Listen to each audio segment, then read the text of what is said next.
আমরা মিজানুর রহমান আজহারি ওনাকে নিয়ে আসার কথা বলছি কুষ্টিয়াতে, যদি ওই যে স্টেডিয়াম মাঠে হয়তো দেব, কারণ এখানে জায়গা হবে না। স্টেডিয়াম মাঠে 8-10 লাখ মানুষের আয়োজন করব পুরাটা মিলে। আমি চেষ্টা চালাচ্ছি এই 2 তারিখে দেখা হবে। ওই দিন ভাইকে আমি বলবো, মালয়েশিয়া গিয়েও বলেছিলাম, উনি রাজি হয়েছিলেন। দেখি চেষ্টা চালাচ্ছি। এসে বেশি অনুষ্ঠান করবে না। কালকে আমার সাথে ছিল, কিন্তু আমি যেতে পারিনি। বিশ্বে যারা তাগুত ছেড়ে দেওয়া বাদ দিয়ে ঈমান আনে, কোরআন শরীফে প্রত্যেক জায়গায় আছে ইন্নাল্লাযীনা আমানু, নিশ্চয় যারা ঈমান আনে, নিশ্চয় যারা ঈমান পায়, এ কথা আল্লাহ কিন্তু কোরআনে দেয়নি। এই জন্য যারা ঈমান এনেছি আমরা, না ঈমান পেয়েছি, আমরা আনি নাই, আমরা পেয়েছি। বাবা মা দাদায় পূর্বপুরুষ ছিল মুসলমান, এই কারণে আমরা দাবি করছি মুসলমান। আমরা তো ঈমান আনি নাই। যদি সাহাবা একরামের মতো ঈমান আনা লাগতো, তাহলে কদর আমরা বুঝতে পারতাম। কুষ্টিয়াবাসী বাংলাদেশের 64 জেলার 630টা থানা আছে, সবচাইতে বেশি মানে রক্ত মাংসে গড়া হিসাবে, মানুষ হিসাবে আমি কুষ্টিয়াকে বেশি ভালোবাসি। তার ভেতরে সদর থানা, এটা আমার নিজের। এই এলাকাতেই আমার এখন বসবাস, বাড়ি। দুনিয়ার জীবনে যেই কয়দিন আছি, সেই হিসাবে টানটা আরেকটু বেশি। আমি আমার ঈমান থেকে মায়া নিয়ে কথা বলছি। আমরা চাই কেউ যেন ধরা খেয়ে না যায় ময়দানে হাসরে। ঈমান আনার আগে যে কাজটা করা দরকার, মাস্ট বি আপনাকে করা লাগবে। কোরআনে কারিমের নির্দেশ। বহু মানুষ ঈমানের দাবি করে কিন্তু তাগুত ছেড়ে দেয় না। তাহলে ঈমানের দাবি নেই আপনার। আপনার জুব্বা হয়তো বড় থাকতে পারে, আপনি কেন্দ্রীয় মসজিদের ইমাম হতে পারেন, কিন্তু আপনি যদি তাগুত ছেড়ে না দিয়ে ঈমানের দাবি করেন, আপনার এই ঈমান টিকবে না। একটা ঝড় আসলে আপনি উড়ে যাবেন। হয়তো সেই কুষ্টিয়ার মজমপুরে ঝড় উঠেছে, এখানে আপনার বাতি লিভে গেছে, এইরকম হবে। এজন্য কোরআনে কারিমে যেই কয় জায়গায় আমি এরকম আয়াত পেয়েছি, আল্লাহ বলেন ঈমান আনতে চাও আগে তাগুত ছেড়ে দাও। আমি কিন্তু এই 10 জন 15 জন 50 জনের সামনে না, আমার সামনে 18 কোটির উপরে এখন মানুষ লাইভ চলছে, এই জন্য বলছে। আল্লাহ রাব্বুল আলামিন বলেন, ফামাই ইয়াকফুর বিত-তাগুতি ওয়া ইউমিন বিল্লাহ ফাকাদ ইসতামসাকা বিল উরওয়াতিল ওয়াসকা লা ইনফিসামা লাহা ওয়াল্লাহু সামিউন আলীম। কেউ যদি বিশ্বাস করে আল্লাহকে, যে আল্লাহ একজন আছে, তার প্রথম কাজ হবে তাগুত ছেড়ে দেওয়া। তাহলে সে এমন একটা মজবুত অবলম্বন ধারণ করেছে যা কখনো ছিঁড়ে যাবে না। এটা বাংলা অর্থ ছিল। কি বুঝলেন এখান থেকে? ঈমান আনার আগে যদি আপনি তাগুতকে ছেড়ে না দেন, আপনার ঈমান আনা হয়নি। আর যদি ছেড়ে দিতে পারেন, আপনার ভেতরে আস্তে আস্তে এমন একটা মজবুত বিষয় ধারণ হবে, দুনিয়া একদিকে চলে গেলেও আপনাকে টলাতে পারবে না। এর বাস্তব উদাহরণ যারা বাংলাদেশে তাগুত ছেড়ে দিয়ে ঈমান আনে, ডক্টর শফিকুল ইসলাম মাসুদ হাফিজাহুল্লাহ, এই লোকটা 57 দিন রিমান্ডে ছিল। বাংলাদেশের ইতিহাসে এর উপরে আর কেউ নেই। বলেন তো, একটা মানুষ 57 দিন রিমান্ডে থাকা, ওখানে তো আর আদর করে তুলে খাওয়ায়নি। আমিও তো 10 দিন ছিলাম, আমি জানি কি করে। আমার 10 দিনেই আমি আদা মারা হয়ে গেছি, আর সে 57টা দিন। এরপরও তাকে এক চুলও নড়াতে পারি নাই, তার আদর্শ থেকে, তার ঈমান থেকে। বাস্তবে আমরা বহু বড় বড় বিশাল বিশাল দাড়িওয়ালা, জুব্বাওয়ালা, পাগড়িওয়ালা মানুষ দেখেছি। এ মানুষগুলো তাগুত ছেড়ে না দিয়ে ঈমানের দাবি করত। এজন্য শুধু ঝড় আসতে দেরি, সব ঈমান পালিয়েছে। অথচ বড় বড় মসজিদের ইমাম, তাদের ঈমানই নেই, ইমামতি করছে। ঈমান থাকার জন্য যে শর্তগুলো, ওগুলো যদি কারো ভেতরে না থাকে, এই এলাকায় আমরা যারা বাস করি, শরীয়ত বিরোধী অন্যায় যদি কিছু হয়, মানবতা বিরোধী, আপনি নামাজ পড়েন, রোজা রাখেন, আর যাই করেন, প্রথম কাজ হবে এটা কি করে? ক্ষমতা থাকলে ক্ষমতা দিয়ে, আইন থাকলে আইন দিয়ে, প্রভাব প্রতিপত্তি থাকলে ওইটা দিয়ে, টাকা পয়সা থাকলে টাকা পয়সা দিয়ে ওটা বন্ধ করা। এটা ঈমানের একেবারে ফার্স্ট ক্লাস ঈমানদার যারা, তাদের চরিত্র। এটা যদি কেউ না পারে, পারিপার্শ্বিক কারণে, দেশের কারণে, সে যেন তার জবান দিয়ে এটা প্রতিবাদ করে জানায়, সে যেভাবেই হোক যেন বন্ধ করার চেষ্টা চালায়। এটা 2 নম্বরে। সেকেন্ড ক্লাস, এইটাও যদি কেউ না পারে, সে যেন অন্তরে ঘৃণা করে আর চেষ্টা করে কি করে এটা তুলে দেওয়া যায়। পরিকল্পনা করা লাগবে। ঘরের ভেতরে চোর ঢুকেছে, চোর ঢুকে যা পাচ্ছে সব নিচ্ছে। এখন যদি আপনি মনে করেন লা ইলাহা ইল্লা আনতা সুবহানাকা ইন্নী কুনতু মিনাজ জালিমিন, হবে? আপনার মনে মনে পরিকল্পনা করা লাগবে যে আমার সে লাঠিটা কই। লাঠিটা কই মানে লাঠি আমার হাতে থাকলে চোরকে এখন অন্তত পিটানো যাবে, অন্তত ধরা যাবে। এই যে একটা পরিকল্পনা আঁটলেন, এটা হচ্ছে ইমানের সর্বনিম্ন স্তর। এরপরও যদি আপনার পরিকল্পনাও না থাকে, ইমানের ভেতরে ঘৃণাও না আসে, অন্যায় দেখে, মানবতা বিরোধী কাজ দেখে, মনে করবেন আপনার ভেতরে ইমান নেই, আপনি একটা বেঈমান। জালেমকে বিদায় করার জন্য আগস্টের 5 তারিখের আগ পর্যন্ত যে অবস্থা গেল এই থানাপাড়ায়, একজন মাইকে এখান থেকে, একজন মাইকে ওখান থেকে আমাদেরকে ডাকছিল যে আপনারা বের হন। আমাদেরকে প্রকাশ্যে গুলি করছে। 14 থেকে 16 জন মানুষ কুষ্টিয়া থেকে একেবারে তাজা প্রাণ বিদায় নিল। ওই দিন যে যতটুকু পেরেছে বেরিয়েছে। যে মানুষগুলো বলছে যে যা করছে করুক গা, ও কাজ আমার না। এমনকি অনেকে বলছিল যে এগুলো বিএনপির কাছ থেকে টাকা খেয়ে এই করছে, অথচ লোকটা দেখি 5 ওয়াক্ত নামাজ পড়তে যায় মসজিদে। ওর না ইমান থাকে কি করে? মানবতা বিরোধী কাজ, যেখানে জুলুমের বিরুদ্ধে অবস্থান নেওয়া ইমানের প্রথম দাবি।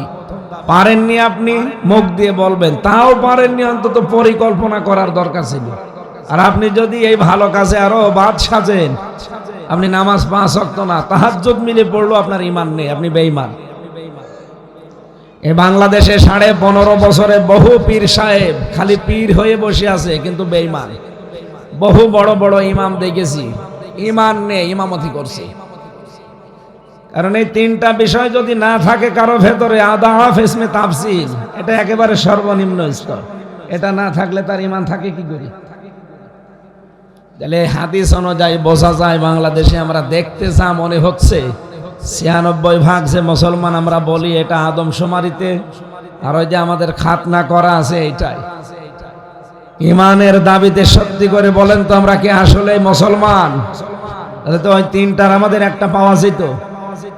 কুষ্টিয়াতে আমরা যেভাবে প্রতিবাদী মানুষ বাস করি, এই দেশে বিশেষ করে এই জেলায় যারাই দায়িত্বে থাকবে, এই মানুষগুলো তো এক চুল ছাড় পাওয়ার কথা ছিল না। আমরা যদিও জিম্মি হয়েছিলাম, তারপরেও তো অন্তত প্রতিবাদের ভাষা আমাদের হয়নি, আরো শক্ত হওয়ার দরকার ছিল।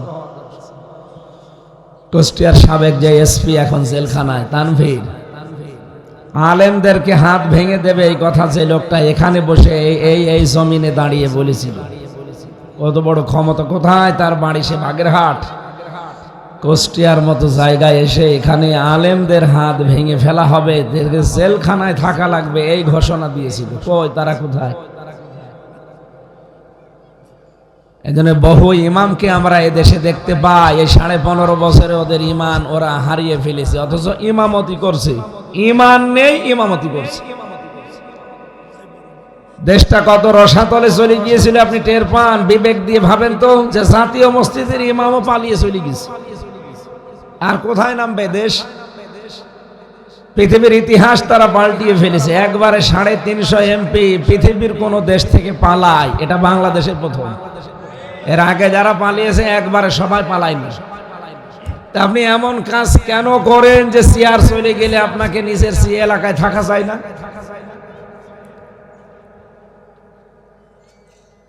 না, আমরা এমন কোন কাজে সামনে ইনভলভ হব না। কোরআনে কারিমের আয়াত আমার মাঝে মাঝে সূরা নমলের 52 নম্বর আয়াতটা মনে হয় এখনো। রব্বুল আলামিন বলেন, ফাতিলকা বুয়ুতুহুম খাওয়িয়াতাম বিমা যালামু। হে নবী, এই সেই ঘরগুলো, এগুলোর দিকে একটু তাকান। আমি খাওয়িয়াতান, জনশূন্য করে দিয়েছি, এগুলোকে আমি পরিত্যক্ত বানিয়ে দিয়েছি, আজকেও এখানে আর থাকে না। বিমা যালামু, এদের জুলুমের কারণে। এত বেশি জুলুমেরা এই সমস্ত ঘর থেকে করেছিল দুর্বিসন্ধি ষড়যন্ত্র, যে ঘরগুলো এখন পর্যন্ত অভিশপ্ত হয়ে আছে। আপনি তাকান, সারা বাংলাদেশের আমার প্রায় 630টা থানায় আমার যাওয়া শেষ। কম বেশি সব জায়গায় যে দেখছি জালেমদের আর কিচ্ছু বাকি নেই, সব উড়ে গেছে। ওদের পায়খানার প্যান পর্যন্ত মানুষ খুলে নিয়ে চলে গেছে। কত রাগ বলেন তো তাদের উপরে। অথচ 5 তারিখের আগে ওই মানুষগুলো কি দাপট ছিল। আপনি হানিফ সাহেবের বাড়ির দিকে তাকান তো, এখন ওটা জন টয়লেট হয়ে গেছে। আপনি এখনো যান, দেখবেন 4-5 জন করে এদিকে ওদিকে যাচ্ছে আর প্রসাব করছে। তো কেন এই কাজ কেন করা লাগবে? আপনার কি কম ছিল? আপনি যে পর্যায়ে ছিলেন, যদি মানবিক হতেন, পৃথিবীর সব পালিয়ে গেল, আপনাকে পালানো লাগতো না। যে অবস্থায় আছেন, আমার মনে হয় মানুষ আপনার উপরে সারা দেশে আমি যাই যেভাবে গালি দেয়, আর যে অবস্থায় আছে কোন জায়গায় যদি সত্যি আপনাকে দেখে পিটিয়ে মেরে ফেলবে। আদালতে তুলতে গিয়ে ইনু সাহেবকে যদি পচা ডিম মারে মানুষ, কত নিচে নামলে মানুষ এত নিচে নামতে পারে বলেন? আদালতে আমি 3 বছর ছিলাম না, ডিম মারা কি অনেক মহিলাকে পর্যন্ত আমি এই পিছন ভ্যাঙের পেছনে পেছনে কাঁদতে দেখেছি।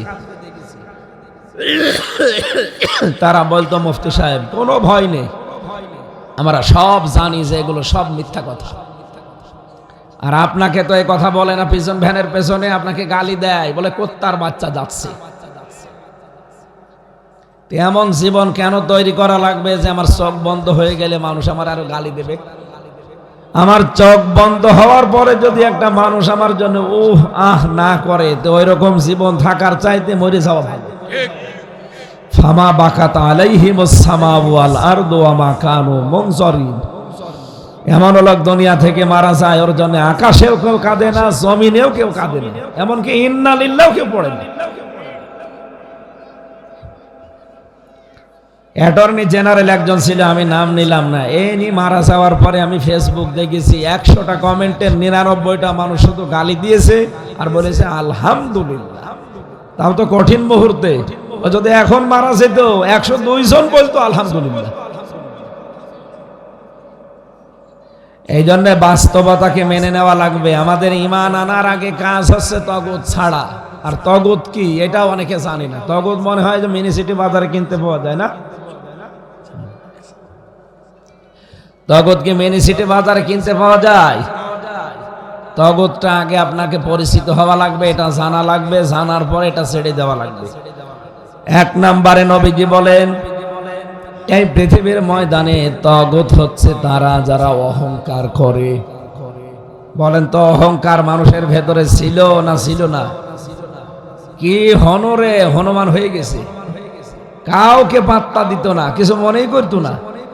রিমান্ডে আমি যে 10 দিন যে অফিসারগুলো পেয়েছিলাম, এ মানুষ ভাবতে এদের আমার কষ্ট লাগতো। আমার মতো একজন হুজুর মানুষের সাথেও যে আচরণ করতো, ও সাধারণ মানুষ পেলে কি করত?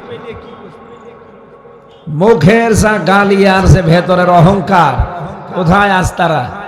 আমার কাছে এখন মামলার আয়ু কল দিয়ে বলে, হুজুর মাফ করে দিয়েন। কিসের মাফ? আগে টাকা ফেরত দেন। যে টাকাগুলো নিয়েছেন আগে টাকা ফেরত দেবেন, এরপরে বলবেন মাফ করে দিন।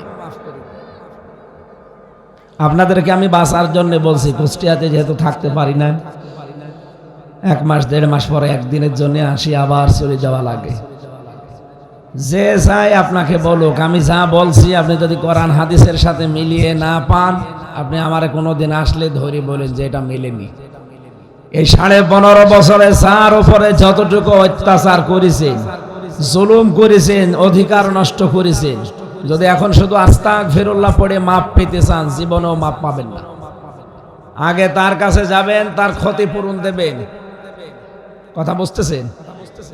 আপনার কারণে যদি এলাকায় কেউ ব্যবসা বাণিজ্য করতে না পারে, আপনার কারণে যদি উপরের কোনো প্রমোশন সে না পায়, আপনি মিথ্যা মামলা দিয়ে, মিথ্যা সাক্ষী দিয়ে তার জীবনটা নষ্ট করে থাকেন, আগে তার পরিবারের কাছে যে মাপ চাবে।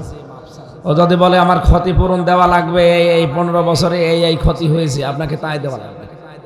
যদি মাপ পেয়ে জান্নাত পেতে চান, আর না হলে আপনার নামাজ, রোজা, হজ, এই যাকাত সব মাঠে মারা যাচ্ছে, কিচ্ছু কবুল হবে না। কিন্তু এই বাস্তব কথাগুলো তুলে ধরতে চায় না। আমার তো আর ইমামতি নেই আপনার মতো, আমার ইমামতি চলে যাবে। কারণ আমি যেখানে ইমামতি করি আমাকে ডেকে নিয়ে তারা করায় আকিস গ্রুপে। আমি আকিস গ্রুপের মেন মসজিদের এখন খতিব, আর আপনারা ইমামতি করেন এই যেসব কমিটির কাছে বাধা থাকে, এই জন্য এই সঠিক কথাগুলো বলতে চায় না। বলে আস্তাগফিরুল্লাহ পড়লেই সব মাফ হয়ে যাবে।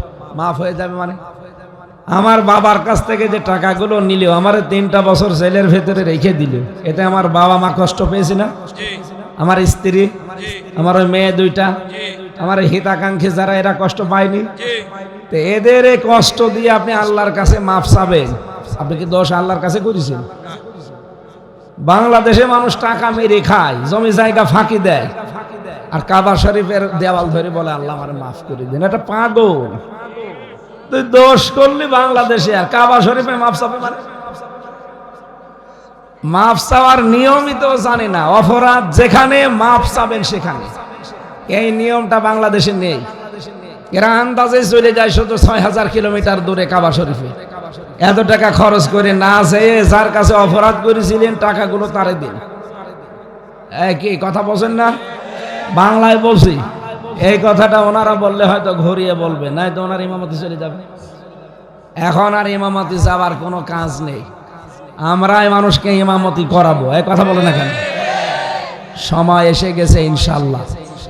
বাংলাদেশে আগস্টের 5 তারিখের আগের জরিপ আছে, ইন্টারন্যাশনাল জরিপগুলো দেখবেন। মাত্র 100 জনের 15 জন মানুষ চাইতো এদেশে ইসলাম কায়েম হোক।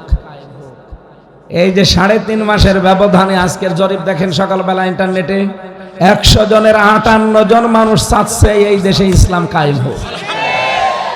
15 থেকে 100 জনের ভেতরে 58 জন চলে এসেছে। আপনি আর কিছুদিন যেতে দেন, মানুষ যেভাবে ইসলামের দিকে ঝুঁকতেছে, মানুষ এখন আর আগের মতো ওইভাবে মানে আগস্টের 5 তারিখের আগে নেই। এখন অলরেডি ডিসেম্বরের 28 তারিখ চলছে, আর 2 দিন পরে সালই পাল্টিয়ে যাবে, তখন শুরু হবে নতুন বছর। আমরা চাই নতুন বছর যেন বাংলাদেশটা কোরআন দিয়ে শুরু হয়। কথা বলেন ঠিক কিনা? হবে ইনশাআল্লাহ। আমরা বিশ্বাস করি হবে। কোরআনের পাখি আল্লামা দেলাওয়ার হোসাইন সাইদি রহমতুল্লাহ আলাইহি জীবনে যতগুলো স্বপ্ন দেখেছিলেন, আল্লাহ একটা স্বপ্নকেও মিথ্যা প্রমাণ করে নাই। প্রতিটি স্বপ্ন তার দেখিয়েছেন বাংলাদেশে। বলেছিলেন যে জালেমরা এদেশে ইঁদুরের গর্ত পাবে না। আপনি দেখেন ইঁদুরের গর্ত পাবেন না। আমি কয়েকদিন আগে মালয়েশিয়া, সিঙ্গাপুর, থাইল্যান্ড সহ ইন্দোনেশিয়া বহু দেশে গিয়েছিলাম। যেই দেশে যায় দেখি জালেম 2 জন হোটেলে বসে আছে। কি আপনি বলে, হুজুর আমি আগেই পালিয়েছি। যতগুলো দেশে গেলাম আকিস গ্রুপ থেকে আমার তো একবারে নিয়ে যায় প্রায় 37টা দেশে, 40টা দেশে নিয়ে যায়। যেখানে যায় হোটেলে ওঠা লাগে, হোটেলে উঠে দেখি শয়তান বসে আছে। কি আপনি কোথায়? বল আমি আগেই চলে এসেছি। আমি একটু আশ পেয়েছিলাম যে ঝামেলা হতে পারে, যেন আগেই পালিয়েছি। বললাম আপনার সেই সাহেব পাড়া কই? মালয়েশিয়াতে সাহেব পাড়া বানিয়েছে, কানাডায় বানিয়েছে বেগম পাড়া। বলছে তালা লাগানো, ওখানে গেলে জনগণ পিটাবে। সিঙ্গাপুরে একই অবস্থা। থাইল্যান্ডে অনেক শয়তান যেগুলো চরিত্র খারাপ ওখানে যায়, কারণ সব হাফ প্যান্ট পরা মানুষ তো, ওরা যে ওলার পালাট কাজ করতে যায়। এখন আর কাজ করার জন্য সে শরীরও ওঠে না, কারণ এখন তো এখান থেকে আর টাকা মারিং কাটিং হয় না। এক বছরে 42,000 কোটি টাকা করে আপনি পাচার করেছেন।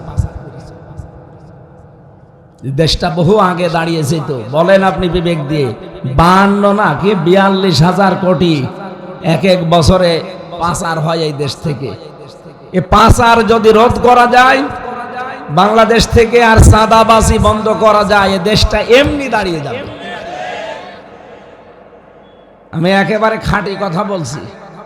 এদেশ থেকে শুধু পাচার রোধ করেন আর শুধু চাঁদাবাজি বন্ধ করে দিন, তাহলে মানুষ থাকবে দেশের শান্তিতে, আর দেশটা দাঁড়িয়ে যাবে। গত 2 দিন আগে আমরা হেলিকপ্টারে করে ওনার মাহফিল ধরতে পারবো না, ভাড়া করে বলছে চলেন আপনারে পৌঁছিয়ে দেই। ওনারা আমারে নিয়ে আসছিল সেই পটুয়াখালী থেকে রংপুরে, বিশাল ডিস্টেন্স। যাওয়ার সময় তো সব দেখা যায়। পাইলটকে বললাম একেবারে নিচে নামান, অন্তত বিল্ডিং এর যেন বেঁধে না যায় এরকম ভাবে যান। তাই আমারে বলছিল পাইলট যে এই যে দেখেন এই প্রতিষ্ঠানগুলো এখনো তৈরি হয়নি, অনেকগুলো জেলা তো পার হওয়া লাগে, প্রায় 13-14টা জেলা পার হওয়া লাগে। যতগুলো জায়গা দেখলাম আমারে বলছিল হুজুর আমি তো রাষ্ট্রের কাজ করি, বহু শয়তানকে আমি বহন করি। এই দেশে যত টাকা পাচার হয়েছে টাকাগুলো যদি শয়তানরা পাচার না করে এই দেশে কাজে লাগাতো, এরকম বড় বড় ফ্যাক্টরি তৈরি করতো, 36 লাখ যুবক এই দেশে এখন শিক্ষিত বেকার পড়ে আছে, এদের কর্মসংস্থান তৈরি হতো, এরা বাইরে যে সৌদি আরবে রাস্তা ঝাড়ি দিত না। আর যারা আজ পালিয়ে গেছে এদের পালানো লাগতো না, এরা মরণ পর্যন্ত এই দেশের দায়িত্বে থাকতে পারতো যদি অন্তত টাকাগুলো পাচার না করতো। চিন্তা করেছেন 32,000 কোটি টাকা লাগে পদ্মা সেতুর মতো ব্রিজ বানাতে, তাও তো 3 বারের বাজেট। সরকারি হিসাবে যদি আন্তর্জাতিক ভাবে কেউ হিসাব করে সর্বোচ্চ 12,500 কোটি টাকা লাগবে পদ্মা সেতু বানাতে, সেখানে 3 বার বাজেট করে করে বাকি টাকাগুলো আল্লাহর ওলিরা সব খেয়ে ফেলেছে। আর প্রতি বছরেই পাচার হয় 42,000 কোটি টাকা। পদ্মা সেতু প্রতি বছরে বছরে বানানোর পরও আরো টাকা থেকে যায়। এক দরবেশ সেই 36,000 কোটি টাকা মারিন কাটিং করেছে। ইসলামী ব্যাংক থেকে 80,000 কোটি টাকা ওরা চুরি করেছে। 80,000। নিজে তো জাতির জন্য কিছু করতে পারে না, একজন করেছে সেইটা ধ্বংস করেছে। নিজে কিছু করেন তো মেধা দিয়ে। এজন্য আমাদের কথা হচ্ছে আপনি মাপ পেতে চাইলে যদি আপনি এসব বিশ্বাস করে থাকেন, আর আমরা জানি আপনারা বিশ্বাস করেন না, যদি কারো ভেতরে একটু অনুশোচনা অনুতপ্ত হওয়া আসে, আপনি যার কাছে অপরাধ করেছেন তার কাছে ক্ষমা চেয়ে নেবেন, তার ক্ষতি পূরণ হয়ে গেলে ওইটা দিয়ে দেবেন, এরপরে বলবেন আস্তাগফিরুল্লাহ আমি আপনাকে বাঁচাতে চাই, আপনার শত্রু না, আমি মন থেকে বলছি। আল্লাহ আমাদের মেনে নেওয়ার তৌফিক দেন, বলেন আমিন। কোরআনে কারিমের সূরা আহজাব 72 নম্বর আয়াতটা আমরা পড়েছি। আলামিন বলেন ইন্না আরাদনাল আমানাতা আলাস সামাওয়াতি ওয়াল আরদি ওয়াল জিবাল, অবশ্যই আমি আমার এই আমানত, তার মানে এই কোরআনে কারিমকে পেশ করেছিলাম, আমি দিতে চেয়েছিলাম আকাশের উপরে, জমিনের উপরে, পাহাড়ের উপরে, এত বড় বিশাল সৃষ্টি কেউ নিতে রাজি হয়নি। ফা বাইনা আইয়াহমিলনাহা, তারা এটা বহন করাকে অস্বীকৃতি জানিয়েছে। ওয়াশফাকনা মিনহা, তারা ভয় পেয়েছে।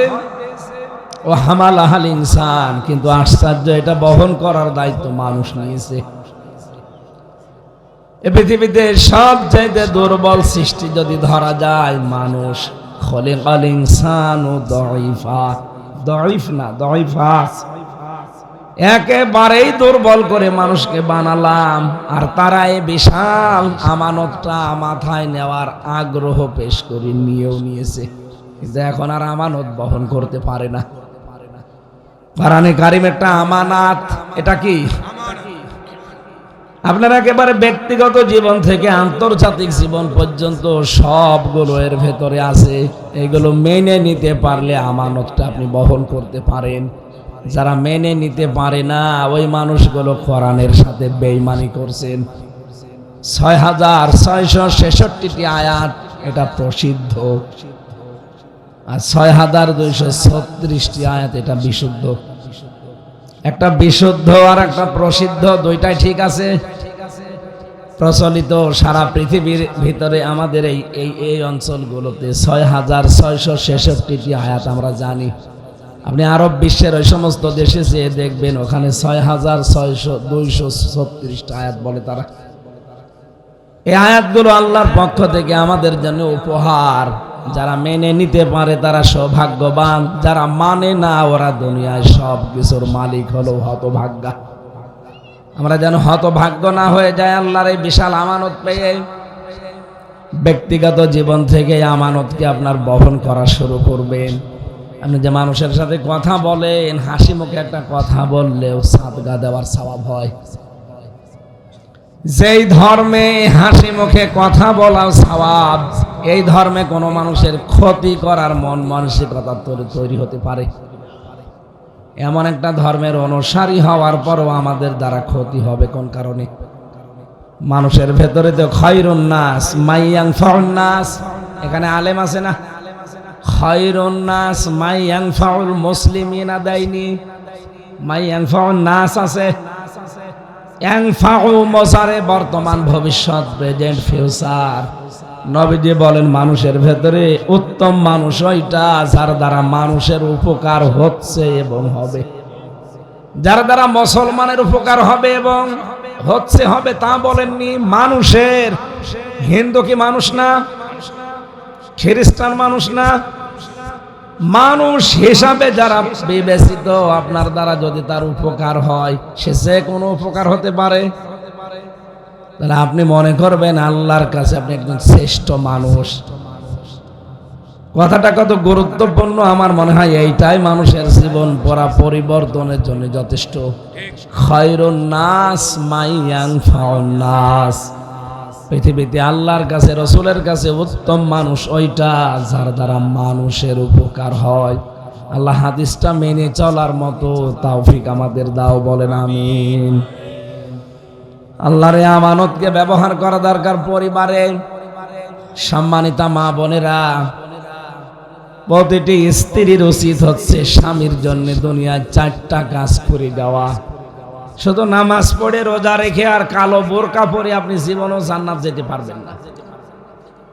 1 নম্বরে ইদা নাসারা ইলাইহা সাররাতুহু, আপনার স্বামী যখন বাইরে থেকে কর্মজীবন শেষ করে আসবে, বাড়িতে আসার পরে যেন একটা নয়েজ মুক্ত, আওয়াজ মুক্ত ঘর পায়।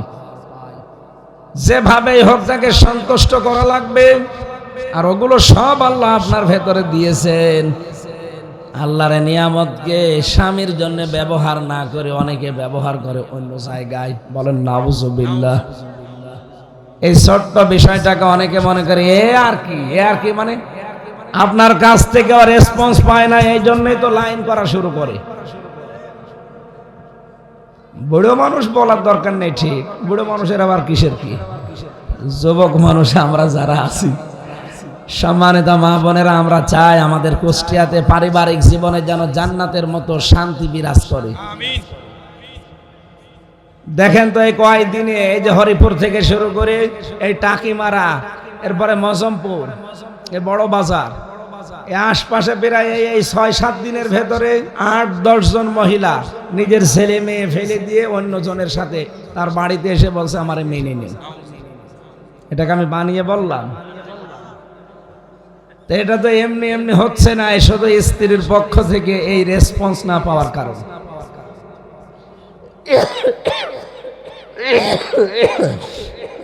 প্রশ্ন আসতে পারে তাহলে আপনি পরকীয়া প্রেম করতে উদ্বুদ্ধ করছেন না? ওইটা তো হারাম। আজকে থেকে 2টা ঔষধ গ্রহণ করা লাগবে প্রত্যেকের। সূরা নূরের 30 নম্বর আয়াতটা, কুল্লিল মুমিনিনা ইয়াগুদ্দু মিন আবসারিহিম ওয়া ইয়াহফাযু ফুরুজাহুম। হে নবী, মুমিন পুরুষদেরকে বলেন তারা যদি বেগানা কোনো মহিলাকে দেখে, সে যেই হোক, সঙ্গে সঙ্গে যেন নিজের চোখকে নিম্নগামী করে। 2 নম্বরে নিজের লজ্জা স্থানকে হেফাজত করা, নিজের স্ত্রী বাদ দিয়ে কোনো মহিলা কামনা করাই জায়েজ নেই। আমার মনে হয় এই 2টা যদি আমরা মানতে পারি, মাত্র 15 দিন, আপনি হিসাব করে মানেন, 15 দিনের পরে আপনার জীবন পাল্টিয়ে যাবে। নিজের স্ত্রী বাদ দিয়ে অন্য কাউকে দেখলে আপনার রাগ হবে। আজ বহু মানুষ এরকম মোবাইলে মেসেজ পাঠায়, হুজুর নিজেরটা আর ভালো লাগে না, কতদিন খাবো? কতদিন খাবেন মানে? আপনি যদি এই কথা বলেন তো ও তো এটা বলবে যে এ ছাতা আর কতদিন। এটা তৈরি হয় এই কারণে, কারণ এই চোখটা উল্টা পাল্টা, যেখানে নজর দেওয়া দরকার ওই জায়গায় দেয় না। মা বোন যারা এসেছেন, নামাজ রোজার কথা আমি বলি না, কারণ এগুলো মুসলমান তো মাস্ট বি করাই লাগবে। মুসলমান যদি নামাজ না পড়ে ও আর মুসলমান থাকে? একটা কাফের আর মুসলমানের পার্থক্য তো এটা যে আজান হলেও মসজিদে যাবে আর কাফের যাবে তার নিজের জায়গায়। তা আপনিও সব ও তাতে ও জীবনে আপনার ধর্মে আসবে। আপনার আচরণ দেখে অন্তত একজন মানুষ যেন মনে করে না আমি যাচ্ছি, আজান হয়ে গেছে, আমার একটা পরিচয় আছে, আমি একজন মুসলিম, আর ওর পরিচয় নেই। এই জন্য আমরা আশা করছি, আমি নামাজের কথা রোজার কথা বলতে চাই না বেশিরভাগ। আমি জানি যে মুসলমানের কাছে কথা বলা ঠিক না, এ তো নামাজ পড়ে না, ও কিসের মুসলমান? বলা দরকার তো কাফেরদের কাছে। এই জন্য ভারত সহ অন্যান্য দেশে, সিঙ্গাপুরে 100 জনের 95 জন অমুসলিম, মাত্র 5 জন মুসলমান। বাইরের যতগুলো দেশে গেছি পৃথিবীতে মুসলমানের সংখ্যা বাংলাদেশে মানে পার্সেন্টেজ হিসাবে অন্যান্য দেশের মুসলিম দেশগুলো বাদ দিলাম, অন্যান্য যে অর্ধেক ধর্মীয় দেশ আছে তার ভেতরে বাংলাদেশ সবার উপরে, সে নামে হোক আর কামে হোক। এই জন্য মুসলমানরা আমরা যারা এসেছি মা মারেরা নামাজ রোজা করবেন। কালো বোরকা এটা আপনার দায়িত্ব, মাস্ট বি, পরা লাগবে আপনাকে হেফাজতের জন্য। আমি বলছিলাম যে তগুত ছেড়ে দেওয়ার জন্য যে সমস্ত কাজ করা লাগে তার ভেতরে 1 নম্বর অহংকার ত্যাগ করা লাগে, 2 নম্বরে যৌনতা ত্যাগ করা লাগে। নিজের গোপনাঙ্গগুলো যারা মানুষকে দেখিয়ে শান্তি পান, আপনি মনে করবেন আপনাকে শয়তান দখল করে ফেলেছে। আমি এখন যদি বাড়িতে যাওয়ার পরে, এই যে 6 রাস্তার মোড়ে আমার বাড়ি, ঘরে ঢোকার পরে যদি ম্যাডামকে সালাম দিয়ে বললাম কেমন আছেন, ও যদি বলে কুকুরের বাচ্চা, ভালো লাগবে আমার? কথা বুঝতেছেন? আমি ওরে সালাম দিলাম, ও আমারে বলছে কুকুরের বাচ্চা, আমার ভালো লাগবে না রাগ হবে? না না, জ্ঞানী মানুষ হলে রাগ করার কথা না।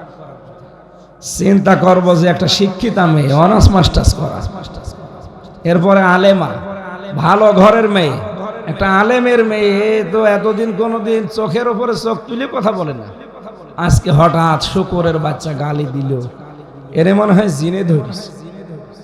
কিসে ধরিছে? তাছাড়া তো এই আচরণ করার কথা না। একটা স্বাভাবিক মেয়ে অস্বাভাবিক হয়ে গেলে আপনার যেমন মনে হয় জিনে ধরেছে, আপনি যদি সত্যিই নিজের অঙ্গ প্রত্যঙ্গ মানুষকে দেখিয়ে মনে করেন যে ভালোই লাগছে, আপনি মনে করবেন শয়তান আপনাকে দখল করে ফেলেছে। এরকম মানুষ এনএস রোডে পাওয়া যাবে না। তো ওগুলো ইমানদার বলা হয়, আবার কোনো নামাজ পড়ে কি রোজা রেখে কি। 3 নম্বরে অপচয় করা, যতটুকু লাগবে অতটুকুর বাইরে যদি কেউ কিছু করে মনে করবেন সে নিজেই শয়তান হয়ে গেছে, ও আর মানুষ নেই। এই যে টিস্যু বক্স এখানে আছে, আমার একটা দরকার, আমি যদি 4-5টা নিয়ে একেবারে ভাবের সাথে যা তা করলাম, এটা অপচয় না? এ কথা বলছেন না কেন? আপনি কিছু ছোট বিষয় মনে করেন যে 4 আনার টিস্যু আর কি 4 আনা, মানে আপনি একটা টিস্যু এখন বানাতে কত সময় লাগবে আপনি জানেন? পৃথিবীর প্রতিটি নিয়ামতের পেছনে আপনার কোনো হাত নেই, যিনি দিয়েছে তিনি বারবার বলছে আমি খালি ইন্নাল মুবাজ্জিরিনা কানু ইখওয়ানা শায়াতিন। পৃথিবীতে একটাই অপরাধ আছে যেটা করলে মানুষ শয়তানের ভাই হয়ে যায়, তার নাম অপচয়। তার নাম কি? কত সূক্ষ্ম বিষয় এটা, আল্লাহ নিজে ফতোয়া দিয়েছেন, নিজে ভঙ্গ করেন না, নিজে দেখিয়েছেন। মানুষের ভেতরে যে পিত্ত রস তৈরি হয়, এটা সবচাইতে দামি জিনিস খাবার হজম করার জন্য। বিজ্ঞান এখন প্রমাণ করছে মানুষ খাবার খেলে এর খাবারের নির্যাস দিয়ে তৈরি হয় এই রসটা। কিছু টয়লেট হয়, কিছু প্রসাব হয়, কিছু বীর্য হয়, কিছু রক্ত হয়, কিছু এগুলো শরীরের ভেতরে ছড়িয়ে যাচ্ছে। আর কিছু জিনিস দিয়ে পিত্ত রস তৈরি হয় খাবারের, যেটা নির্যাস ওইটা দিয়ে। যতক্ষণ পেটে খাবার থাকে ততক্ষণ ওটা ফোঁটা ফোঁটা পড়তে থাকে, যত তাড়াতাড়ি হজম হয়ে যায়। যখন আপনার পেটে খাবার থাকবে না, ওটা আর পড়বে না, অটোমেটিক বন্ধ হয়ে যাবে। আল্লাহ বলেন আমি নিজে বন্ধ করে দিই। সুবহানাল্লাহ বলতে পারেন না? আল্লাহ কত সতর্ক, অপচয় হবে না এই কারণে। আর আমরা আন্দাজে যেখানে 2 টাকা খরচ করলে হয়ে যায়, উনি ভাব দেখাতে গিয়ে সেখানে খরচ করে 10 টাকা। যখন ওই 2 টাকাও থাকবে না তখন টের পাবেন। এই জন্য আমাদের উচিত এই যে কাজগুলো বলছি, অপচয় করা, যৌনতা ছড়ানো, অহংকার করা, এগুলো মানুষের কাজ না, এগুলো শয়তানের কাজ। কোনো মানুষ যদি এই কাজ করে ফেলে, সে যেন চিন্তা ভাবনা করে যে আমি আর মানুষ নেই, আমি একটা শয়তান হয়ে গেছি। তাহলে মা বোন যারা এসেছেন, আপনার প্রথম কাজ, স্বামী বাইরে থেকে আসলে আপনি ইবাদত মনে করে তার কাছে এগিয়ে যাবেন, সালাম দেওয়া, অভ্যর্থনা জানানো, তাকে খুশি করা। 2 নম্বরে ওয়াইদা গাবা আনহা হাফিজাতুহু, ও যখন বাইরে চলে যাবে তখন নিজেকে হেফাজত করে রাখা লাগবে। অথচ অনেকে দেখি অন্যের সাথে তখন আবার লাইন করার সুযোগ পায়। এটা শহরে বেশি হয় না? স্বামী বাইরে কর্মজীবনে চলে গেলেও মনে হয় দিন পেয়েছে, উল্টাপাল্টা মোবাইলে যাত্রার সাথে গল্প করে। না, এটা জায়েজ নেই, হারাম, হারাম এবং হারাম। মেয়েদের মোবাইলে কথা বলার লিমিট আছে, কার সাথে কোন আওয়াজে কথা বলবেন। শুধু 14 জন পুরুষ মানুষ বাদ দিয়ে নিজের বাবা, নিজের ছেলে, আপন ছেলে, নিজের মেয়ের জামাই, নিজের বোনের ছেলে, এরকম 14 জন মানুষ আছে যাদের সাথে বিয়ে করা জায়েজ নেই। এই মানুষগুলোর সাথে কথা আপনি বলতে পারেন স্বাভাবিকভাবে। এছাড়া বাকি যদি কাবা শরীফের ইমামও কল দেয়, বড় মসজিদের হুজুরও কল দেয়, কথা বলবেন ঠিক, সত্য কথা, মিথ্যা কথা বলবেন না। কিন্তু ভাষা হবে রুক্ষ সত্য, এমন গরমে কথা বলবো না যেন মনে করে আল্লাহ এ তো মহিলা না, আজরাইল। আর যদি আপনি শাবনূরের কণ্ঠে শুরু করেন, ও তখন কিন্তু লাইন লাগাবে, এই কথা বলেন এখন। কারণ ও তো মানুষ, ওর ভেতরেও চাহিদা আছে, শয়তান তো আর বসে নেই। আপনি মনে করুন একটা বড় কাবা শরীফের ইমাম, এরেও শয়তান ধরে। আরে কাবা শরীফের ইমাম, নবীজির সাহাবী হযরতে আবু বকর সিদ্দিক, জান্নাতের গ্যারান্টি পাওয়া মানুষ, উনি নিজের আপন মেয়ে হযরতে আয়েশার সাথে বসে গল্প করছিলেন। নবীজি দূর থেকে দেখে বললেন, আমি দেখতে পেলাম তোমাদের 2 জনের মাঝে একটা শয়তান বসে ওয়াসওয়াসা দেওয়ার চেষ্টা আছে।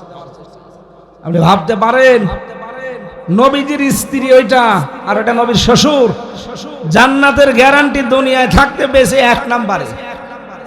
এরা বাপ মেয়ে গল্প করলে যদি শয়তান মাঝে বসে থাকতে দেখা যায়, আর আপনি ভাবির সাথে মনের সুখে গল্প করেন, কবে অঘটন ঘটে যাবে সেদিন টের পাবেন।